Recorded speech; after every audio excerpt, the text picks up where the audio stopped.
Around 74,000 years ago, Earth almost deleted humanity. Not by an asteroid, not by a war, but by a volcano. The Toba Supervolcano in Indonesia exploded with a force thousands of times stronger than any nuclear bomb.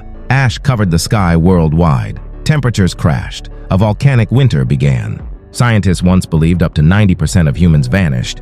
Today, research says we barely survived, on the edge of extinction. One eruption, and human history nearly ended before it even began. And don't forget to like and subscribe for more interesting news and facts.